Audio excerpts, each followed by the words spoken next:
नमस्कार, जय मानव सेवा। अहिले यति बेला तपाईँको बिचमा हामीले देखाउन लागेको यो दृश्य आउनुहोस् सँगै हेरौँ न। हामी भर्खरै उहाँलाई काठमाडौँ महानगरपालिका प्रहरीको सहयोगमा उद्धार गरी मानव सेवा समिति कहाँ आयो हामी थाहा छैन।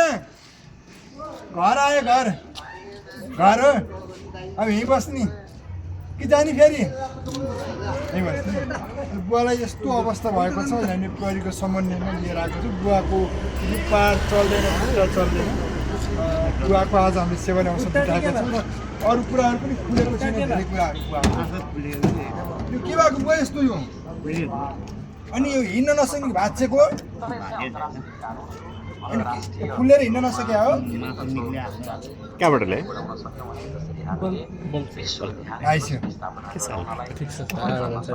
जाने बिस्तारै। हामी व्हिल चेयर बोलाएको छौँ है, हामीसँग बस्ने हो त। घर कहाँ हो नि बुवा हाम्रो?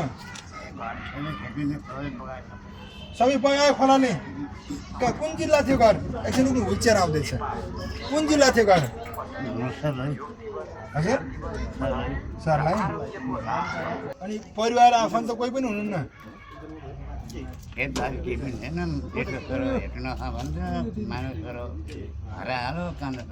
छोरा हेटौँडा हुनुहुन्छ नि? अनि हजुर यो काठमाडौँ अब कति भयो त? धेरै वर्ष भयो। अनि यस्तो अवस्था भयो कति भयो त? के गरिन्थ्यो काठमाडौँमा? के काम गर्छिन्थ्यो? अब हामी सँगै बस्ने। हामी अब मानव सेवा आश्रम आइपुगेका छौँ है। तपाईँहरू जस्तो धेरैजना साथीहरू होइसिन्छ। खुट्टै चल्दैन है।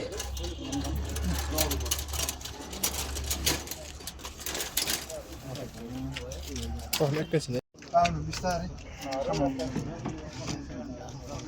हामी समाउँछौँ है बिस्तारै।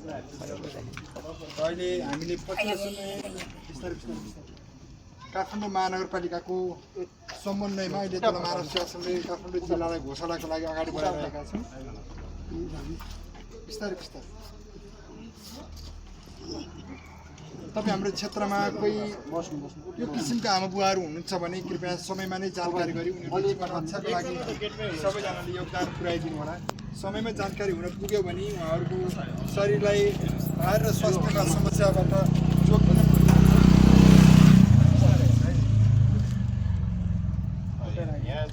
खुट्टा माथि राख्छ। यो पनि जान्छ बिस्तारै नाच्नु।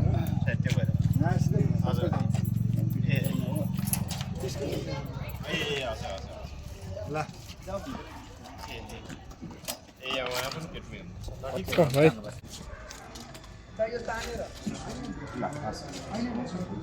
हाम्रो नयाँ घर हो। नयाँ घरमा तपाईँ नयाँ पाउनुमा स्वागत छ। यता जाने है अडिलो है, अडिन्छ नि। खाना नखाएको कति दिन भयो त? 2 दिन भयो खाना नखाएको। के हार बस्नुभयो त बाटामा? बिस्कुटले पुग्यो?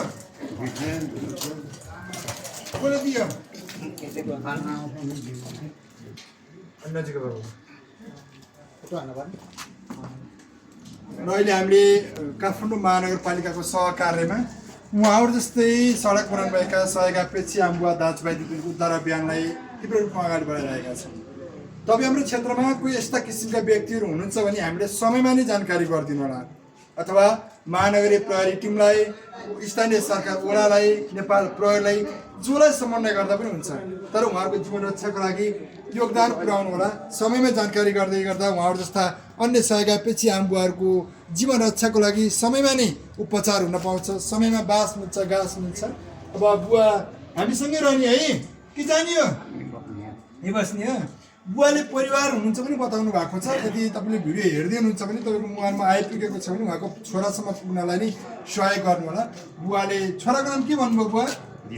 दिपक के हो? दिपक बुढाथोकी। कतिवटा छोरा हजुरको? 3टा थियो, एउटा मरिहाल्यो, माइलो कता हराएको त छैन। अनि छोरीहरू, दाजुभाइहरू? दाजुभाइहरू दाजुभाइ त 2 जना हो।